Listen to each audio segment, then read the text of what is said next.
Я работаю 47-й год. 47-й год. Так это как... Не падай только. Давай, Протяните руку. гладь. Гладите потом, только это просто нет. Вы сам. прав- Вот, готово. Это они расогнули уже здесь.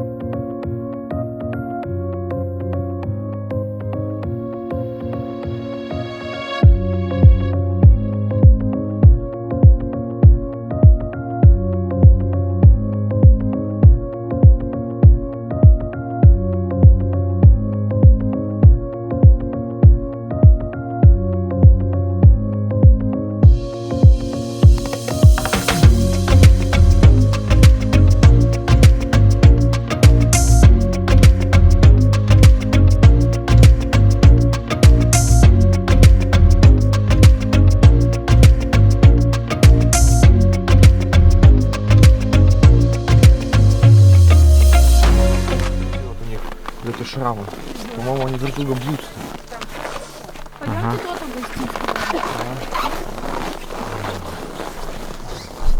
В этом году основателем был Евгений Павлович Кнорре.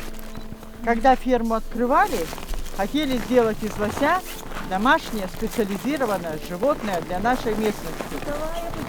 Нате, все, подходите, вы тоже не бойтесь. Никита, хочешь Маленький лося? пускай угостит. Иди. Идите, идите. Будешь Иди, не лося бойся, давать? иди. Лося давать?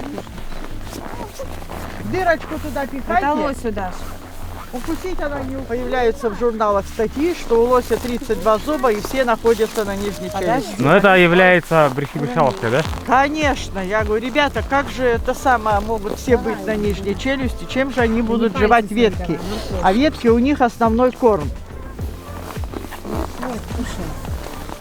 Веруша, иди, тебе перепадет чуть-чуть. Не хочешь, как хочешь. Так у них получается сколько, как зубы расположены, получается? Но у них спереди только нету на верхней челюсти, только спереди. А, по бокам-то Да, сзади. за щечками, конечно, зубы есть. И насчет молока я помню эту легенду в том году вы говорили, что там кто-то составил, откуда-то вычитали, что вы продаете его там. Да.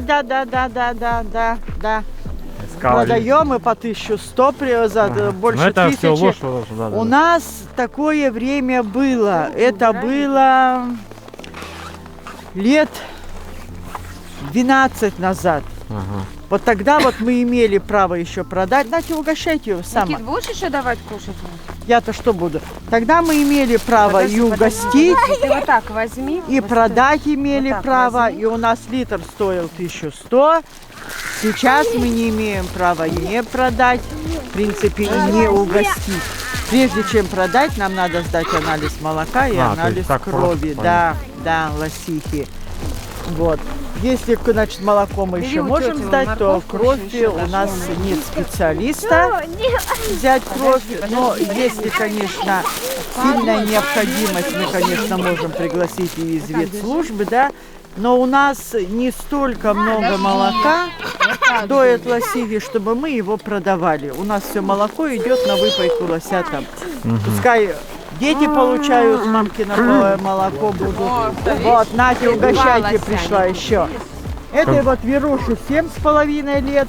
Конкуренция, дай тебе Милке 2,5 года. конкуренция. Не бойтесь, это сейчас вот встала.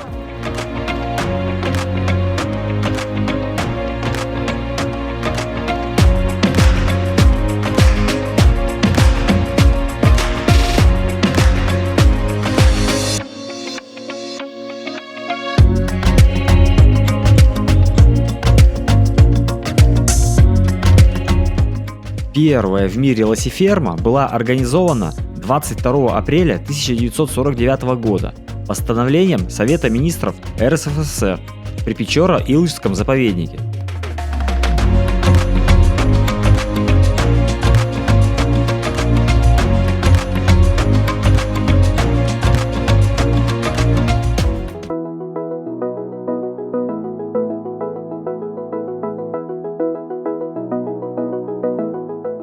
На данный момент лосиферма состоит из 3 загонов. В первом загоне находятся лосята, Во втором загоне находятся лосихи. И в третьем, самом большом загоне, находятся взрослые лоси. Третий загон представляет из себя большой участок огороженного леса, и туда туристов не водят.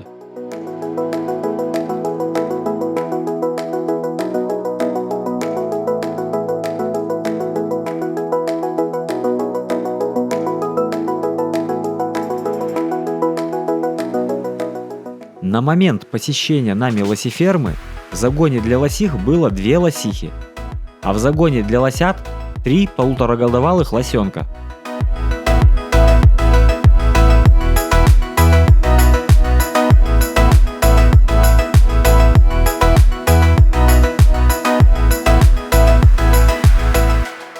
Заведующая лосиной фермой Акатьева Светлана Владимировна работает на лосиферме, вдумайтесь только, 47-й год. Они со снега не могут брать? Она может так сама, Ой, вот ой. так вот сюда, вот подальше. А там у нас остались, наверное, печеньки это. Ну, будете, сейчас попробуем печеньки в этот. Он все называл так, я потом так называл. Что, она Эта обидела? дама еще сама себе на уме, вот эта вот Верочка. Да, Она очень необщительная. но Какая? вот, Вон вот Кормим это, вот лосей это. на Та нас выручала все лето. Вот, нате Светлана печенье. Владимировна, это мы все равно спросим вас. Да, точно. Сколько лет вы работаете на лосиферме? Не пугайте. Я работаю 47-й год.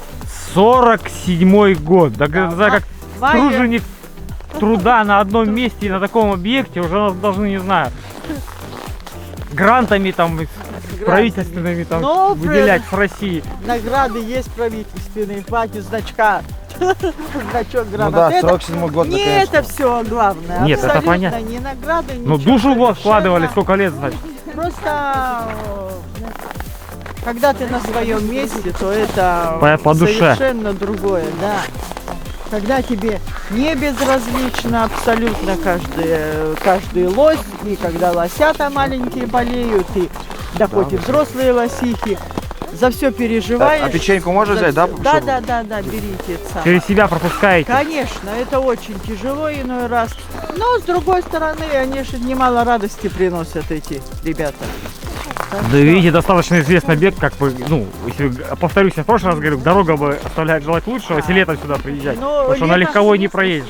А Нет, также нет, сюда нет. хотят ездить люди. Проедешь и летом, смотря какое лето, конечно, сложности там за Комсомольском есть с дорогой. Ну, где-то у нас тут это вот самый главный участок между асфальтом и Якшей. Съешь, если хочешь. Но люди едут и зимой, едут и летом. Летом приезжают, когда есть маленькие лосятки, значит, мы даем бутылочки, поют молочком. Там вообще куча эмоций, куча положительных. Это само возглас, пищат и визжат, и только успевают бутылочки забирать, чтобы только сфотографироваться. Да, она Короче, переживала, там, безразличным отсюда никто не Без эмоций, уезжал. без впечатлений Да, отсюда никто не уходит. безразличным, без положительных эмоций. Мы ведь для этого сейчас и действуем. Это вот до конца 90-х ферма была опытной лосифермой. Здесь, значит, работало очень много ученых. Работали по крови, пищеварению, дыханию. Гельмин там А то есть собрано. так тщательно изучалась полость. Да, собрано очень много научного материала, написано много научных статей, это наша заслуга. Сейчас мы действуем как объект туризма, и наша задача вырастить именно насколько можно добрых, покладистых, именно для общения с человеком. Вы приехали, потрогали, погладили, покормили, улыбнулись, глазки засветились, а значит мы день находимся недаром здесь. Девочки, вы лучше печенькой, мало это капустка, много.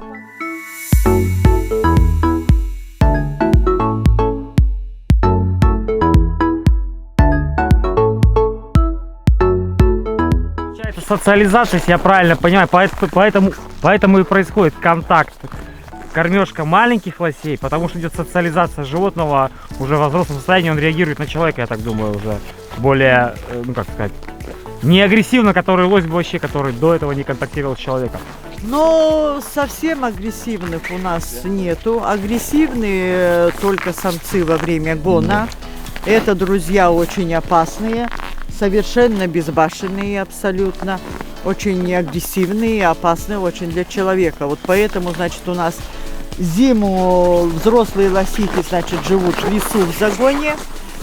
Там большой загон. Весной, в конце апреля, мы приводим вот сюда лосих. Вот в этом загоне они телятся. Лосят мы забираем от лосих первые же сутки после рождения, даем пососать только молозиво. Выпаиваем вручную. То есть он уже привыкает к человеку как, Вот, как родителю.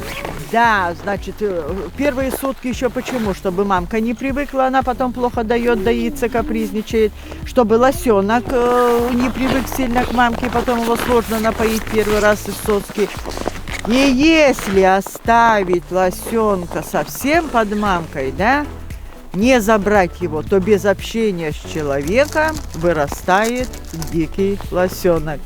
Это говорит о том, что за 70 с лишним лет лось домашним не стал. Лось домашним не стал, и мы теперь в открытую говорим, что не надо из лося делать корову. То есть Абсолютно. та цель, с которой вообще лосеферма, получается, Да. создавалась Да, опытным да. путем на протяжении многих десятилетий. Та цель не достигнута. Сделан на данный- вывод, да. Да, на данный момент не достигнута та цель. И вот я говорю, с другой стороны, и не надо бы этого делать, потому что, ну вот если будет у вас, простите меня, полпланеты в аренде, да, леса, вот тогда, пожалуйста, разводите лосей, чтобы они полноценно питались и все. А когда ограниченные территории, они очень быстро все съедают. И кормовая база у них не восстанавливается так быстро, как у коров. Я говорю, если у коровы травка вырастает каждый год на одном и том же месте, то чтобы у лося выросла веточка, надо 5, а то и больше лет, чтобы на этой территории никто из животных не находился. У нас пока такой возможности нет. И поэтому мы вынуждены сейчас возить корма. Основные естественные это ветки и зимой, и летом лосям, что здесь находятся, и лосям, которые находятся даже в лесу в загоне. Но я вот помню, Да, это очень обрисовывали в тот сложно. раз ту проблему, что Да, нет да. пастбища оборота, второго пастбища, Нету чтобы можно... пастбища оборота, да. И пока вот загон, у нас выход какой? Нам нужен загон, новый загон на новой территории. А обращаться так к кому, даже если... Но это с помощью мы, это видео самое, там. у нас то этот процесс чуть-чуть двигается с места, то, значит, стоит на одном месте. Сейчас мы, значит, наше руководство заповедника, министерство наше, значит, в Москву подало заявку на субсидию на строительство загона. Вот даст Бог что-то по это будет выделено, значит, загон будет строиться. Ну, хорошо. Да. Будем надеяться, во всяком случае. Хорошо. Вот.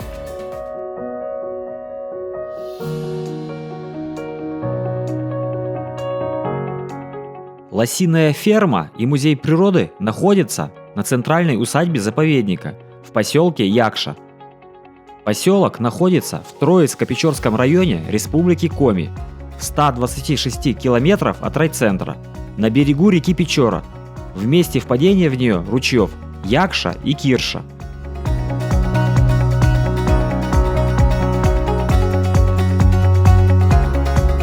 Именно отсюда начинают туристы свой путь на знаменитое плато Мань-Пупуньор.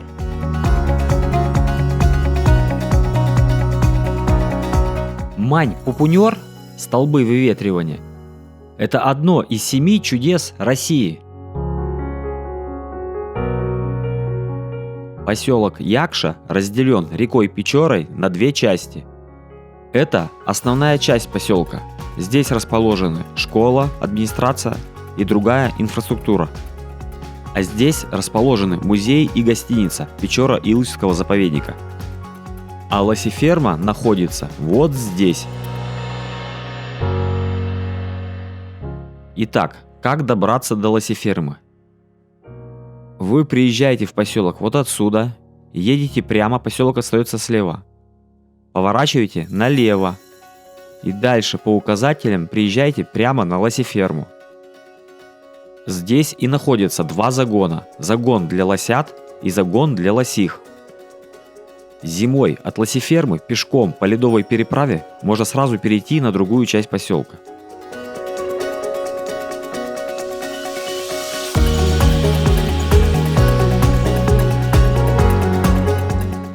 На дроне я сейчас пролетаю как раз над маленькой частью поселка, на другой стороне реки Печоры.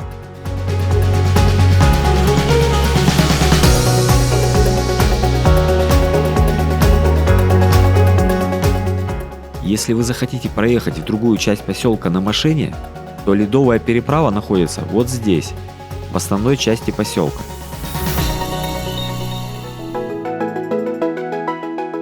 Я, конечно, рисковал, опускаясь на дроне так близко к лосихе. При желании она могла бы его легко сбить. Здесь как раз видно, как лосихи делят корм и территорию. И как легко они встают на задние ноги при желании.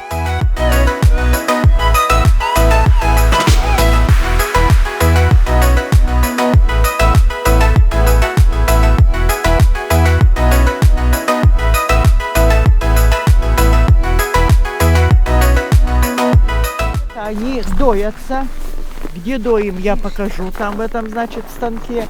В конце этого августа, начале сентября отсюда взрослых лосих мы опять уводим в лес. Уводим в лес в загон. А именно почему? Потому что начинается гон, начинается брачный период. И если здесь будут девочки, сюда обязательно припрутся мальчики. А то есть даже сюда могут дикие Могут лоси прийти? Да, дикие самцы. А если придут самцы, они во время гона опаснее медведя. Это, друзья, говорю, сильные, агрессивные, совершенно безбашенные в полном смысле этого слова, ничего не понимающие, агрессивные и очень опасные. У нас просто был случай, что когда наш сотрудник обрабатывал нашему самцу на носу рану, полученную во время гона, фактически гон уже кончился, да? И Мишка очнулся, когда Чижик его валяет рогами вот так по земле в загоне. Мишка сумела, значит, этот Чижик ему переломал ребра, проткнул переносицу.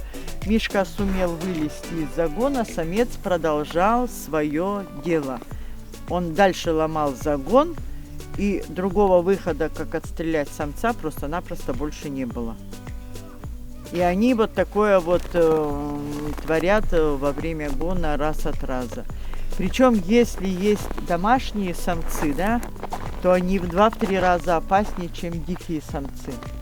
Если уж у диких самцов есть страх перед человеком, инстинкт самосохранения еще есть. Страха перед человеком, и они вообще прут на тебя буром, никуда убежать совершенно невозможно.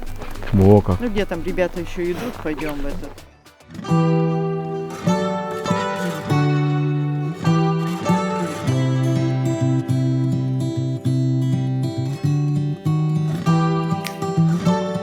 Было и в задачах, когда ферму открывали, можно ли, значит, объездить лося.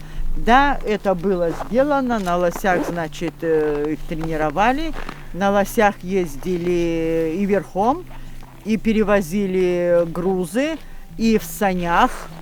С санями, значит, катали детишек, возили дрова. Это было, это сделано. Но это же вот опять же входило именно вот в задачу при открытии лосифермы. Испытать все возможные способы. Да, испытать все возможности животного. Можно ли вообще раздоить, изучить молоко по составу, можно ли вообще приручить, нормы разработать, кормление, поение и эти удои посчитать все, сколько может лосиха дать. И от каких кормов это зависит, и как кормить. Это все было, вот входило именно в задачи. А преимуществом-то что было? То, что им не надо строить жилье на зиму, да? То есть огородил территорию, да? Да, они должны жить, значит, и спать на улице. Им не надо заготавливать корма на зиму, как коровам, да, как сельхозживотным. У них корма растут под носом постоянно. И очень скороспелое животное. Вот при наборе веса 180-200 килограмм в 2 года лосиха уже приносит приплод. Они вот по первому отелу, значит, приносят по одному лосенку, редко по двойне. Последующие отелы обязаны по двойне приносить, да? Но вот если не набирают опять вот этого веса в 180-200 килограмм, они просто не обгуливаются, ну и, понятно, не телятся. И один раз за все существование лосифермы у нас была тройня. Мамка была алыча, она вот на ферме прожила 18 лет, а Бука прожила 20 лет на ферме. Родилась и на ферме пала естественной смертью. И вот специалисты по дикому животному говорят, конечно, что это очень большой срок, и в природе фактически до такого срока самого возраста не доживают лоси. Но тут все-таки какая-никакая охрана. Если уж там заболеют, пытаемся помочь. Кому получается, кому не получается помочь. По-всякому, точно так же, как и люди. Так что... А вот этим лосям сколько сейчас лет?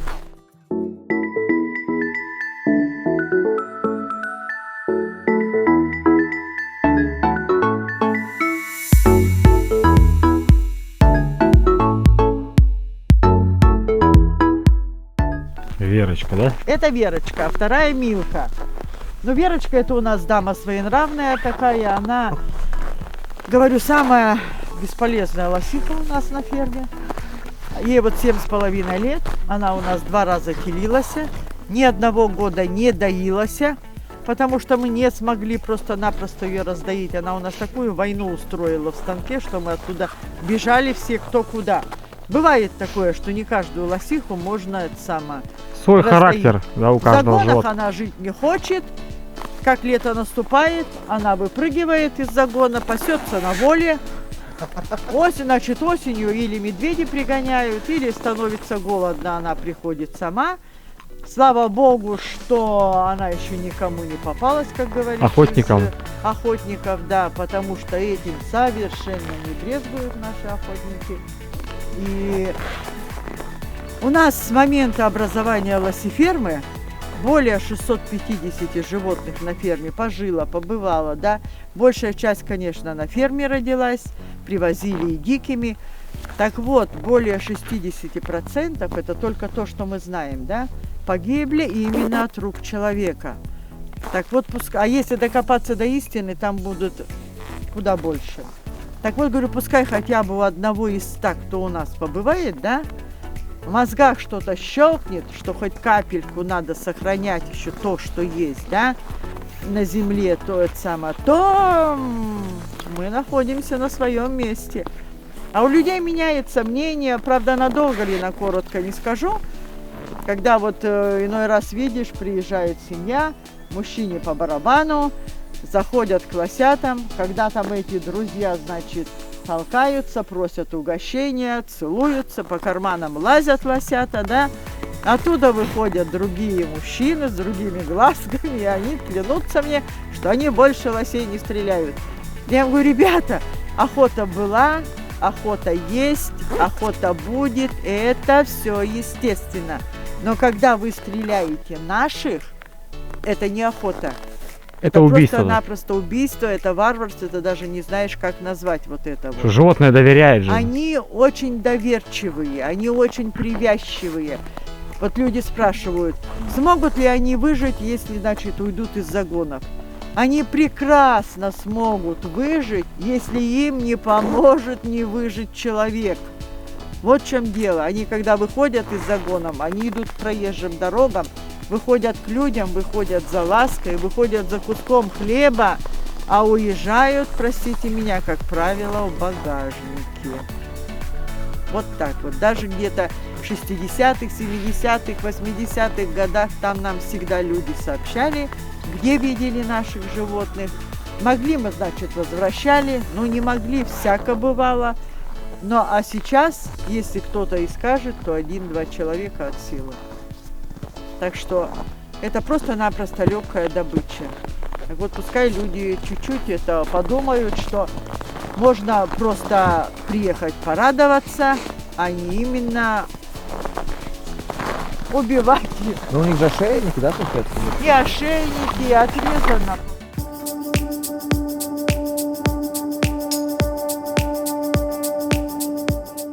Река Печора – самая большая судоходная река севера Европы.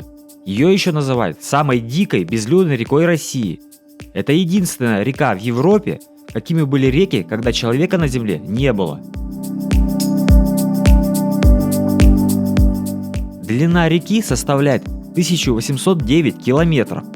Средняя глубина в верхнем течении 1–1,5 метра, в нижнем до 10 метров. Печора вытекает из родника на Северном Урале, поблизости с плато Мань-Пупунер.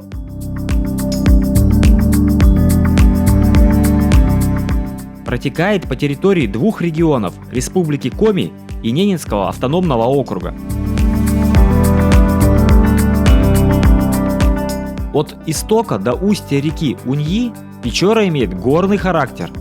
У поселка Якша, после впадения реки Волосница, поворачивает на север и течет по Печорской низменности до Усть-Усы.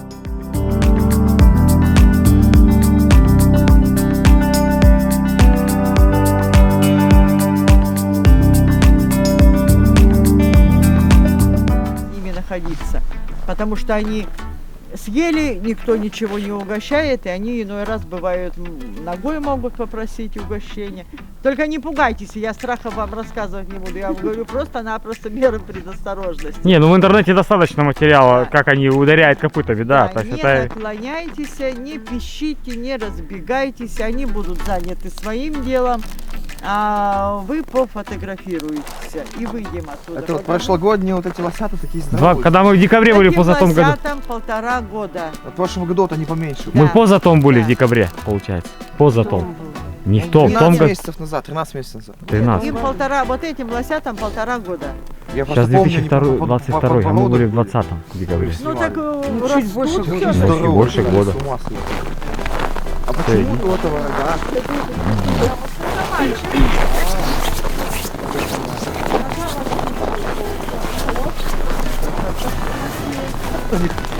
Самочек рога не растут, причем рога вырастают каждый год новые, каждый год они их сбрасывают. Здесь, значит, две девочки, две сестрички, Юля и Печора, и вот бурый. Заходите, когда будете, вот тут вот, значит, это... Да что ж вы тут все опять? Отчихали. Вот тут вот проволочка, да? Кто последний будет заходить? Закройте вот на эту вот, Ага. вот сюда вот. Потому что вчера у нас одна убежала, Наталья экскурсию проводила и... Ну недолго, но поймали, ловили. Так, давайте на места. Вы держите калитку, не бойтесь, не бойтесь. Ребята, калитку. Давайте на места. Пога. Я фотографирую.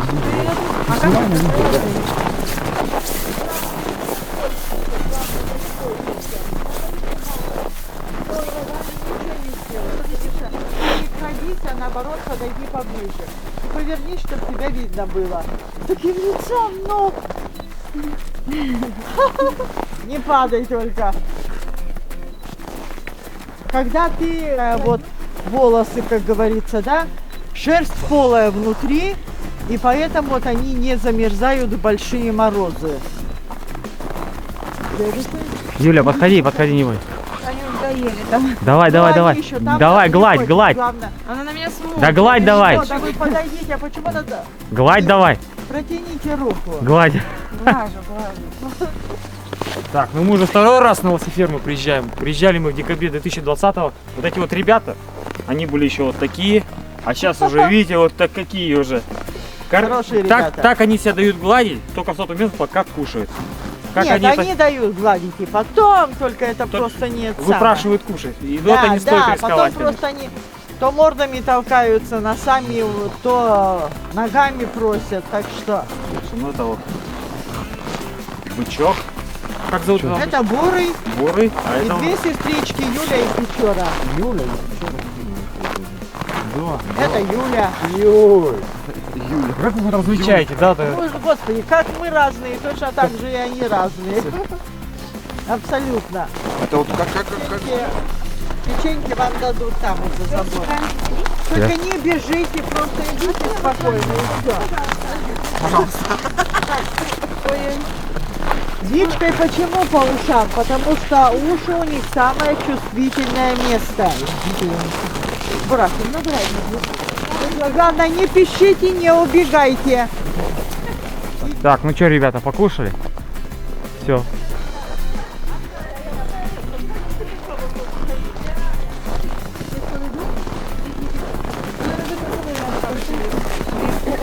Но я-то вот совсем не хочу, чтобы там я была. Интереснее, когда вы одни. Просто он будет за мной сейчас Это ходить. не видно вообще. Аня, ты что-то стала не так, не в том ракурсе. Все, выходим. Давайте. Пожалуйста, буры. Ну все, молодец, молодец, молодец. Молодец, хороший мальчик, да, хороший. Сейчас не повернется. Давай, хороший мальчик, иди. Это тут я Привет. людей, когда завожу когда-то на днях, они говорят, они вас не бьют? Я говорю, нет, я только захожу, а мне это Печора по ведру ногой раз. Ну все, молодец. Давай, уходи. Нету, вот там сейчас дадут тебе печеньки. Да не надо палку грызть. Боры, дети тут могут, значит, просто начать играть между собой, становятся на задние ноги, передними машут.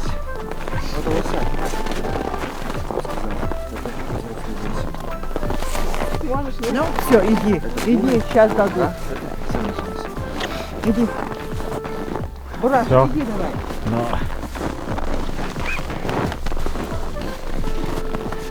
Так, давай прям. Иди. Ты думаешь, это не еда, это не еда, это не еда. Сейчас Иди. дадут тебе печеньки. Юля, Печора, идите. Да не надо палку кушать. Не надо, мой хороший, не надо. Помогайте, потому что тот успевает всюду. Но Ой, оленя. Ой, лось. Все, запуталась девка. Олень и лось уже со страху. Господи. Характер и поведение. Ой, как близко. Ой, Они очень привязчивые, очень доверчивые. Ну и друзья упрямые.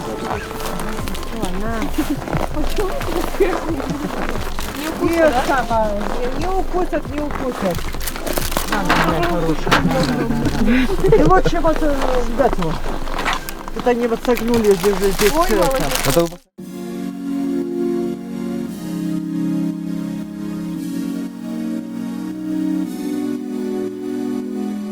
В Якше, на правом берегу реки Печора, расположен гостевой комплекс, где находится центральная усадьба Печора-Илычского заповедника.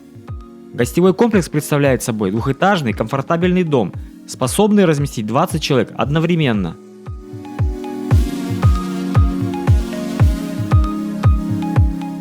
Вот дом, вот это веранда типа того, в доме этом большом бревенчатом. Здесь сделано автономное отопление, здесь туалет, а отдельный вход, автономное отопление. Ну тут есть и стиралка, и туалет, и все. Все есть, вот. Так, вот, гостиная кухня. Вот, дядя Рома, вон там стол. Камин у нас тут, кроме всего. А почему он тебя кроме... А я не знаю, кроме всего там. Я хотел тут огонек повснимать. Вот. И вот тут, короче, тут комната. Вот кровать. 3 кровати. Так, вот комната. 1, 2, 3, 4 кровати. Комната вторая. Вот Wi-Fi здесь мы сделали. Так. 3 комната. 1, 2, 3 кровати. Так, идем на 2-й этаж. На 2-й этаж. Ой. Так. Так. Так, мансардный этаж. 1, 2, 3, 4, 5, 6 кроватей. Вот. Вот еще одна разместилась. Таня, Лера. Вот тут жара у вас, тут душно будет спать. 1, 2, 3, 4 кровати. Вот так вот у них тепло, потому что 2 трубы как раз через их комнату проходят.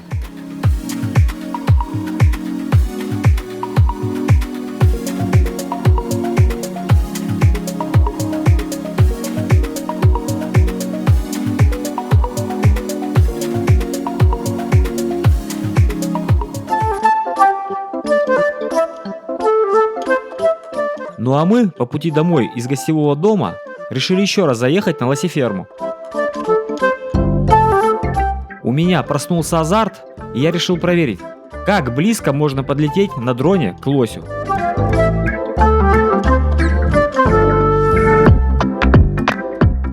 Лосиха сначала усиленно принюхивалась и смотрела, что это там жужжит и так близко летает над ее головой.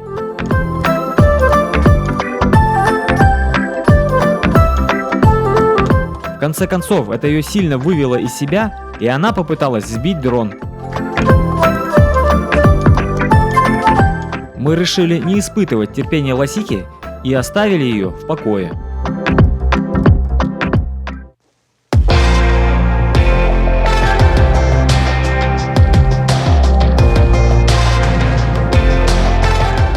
На этом наша очередная поездка на лосеферму в Печора-Илышский заповедник закончилась, и мы обязательно сюда вернемся еще не раз.